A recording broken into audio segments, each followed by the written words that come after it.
بسم الله الرحمن الرحيم. محمد احمد عبد العظيم عوض، فصل الخامس، قسم السنه ميكانيكيه. بسم الله الرحمن الرحيم. اسمي احمد ولد ربيع من فصل اولى خامس سنه ميكانيكيه. هنعرض طريقه تصميم نسخه ويندوز 7. اولا ننزل نسخه ويندوز 7 على فلاشه، ثم نركب الفلاشه في الكمبيوتر. ثانيا سيتم جهاز الكمبيوتر قفل والفتح تلقائي. ملاحظة: لو الجهاز الكيبورد جيجا بايت دوس على F12، ولو السنس دوس على F8. اسوس. ثالثا انت بادئ بوت، ثم ظهرت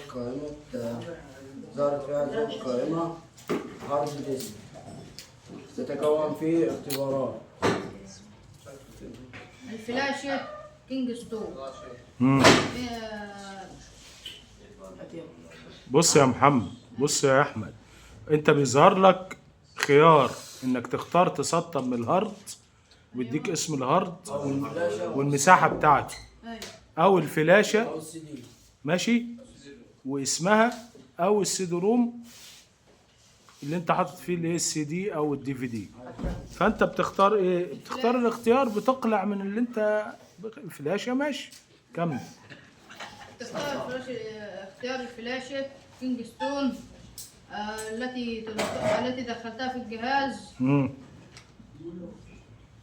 او تبقى أو تعمل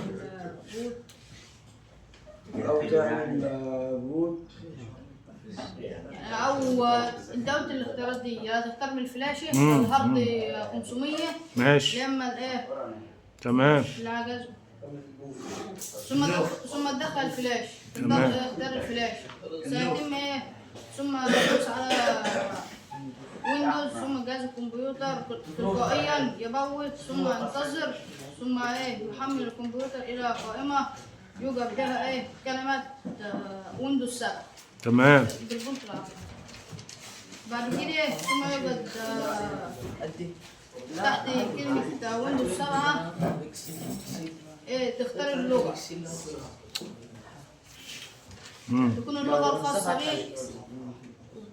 ماي لانجويج انجليز، اختار اللغة الإنجليزية. ماي لانجويج بتختار لغة النسخة ايوه، ولغة الكيبورد اللي انت هتشتغل بيه اللي هو لغة البلد بتاعتك. كمل. بعد كده اختيار Arabic Egypt، ثم هدوس على نيجس، ثم بعد كده دوس على انترنت ناو، يعني ينزلها في الحاجة. ثم قائمة يوجد فيها ويندوز 7 هوم، ينسطب منها ستارة كده بيبقى فيها ويندوز 7 هوم، وويندوز هوم براون، وويندوز انتل. اختيار نسخة نقفل الشباك. اللي هي برو اف. صور قائمة فيها الأقراص، يعني الكورس اللي انت هتختاره بتاع الجهاز اللي هتنزل عليه النسخة وهتعمل له فورمات الأول. تعمله بعد كده موجودة على الجهاز الأول 100 جيجا. شكرا يا شباب.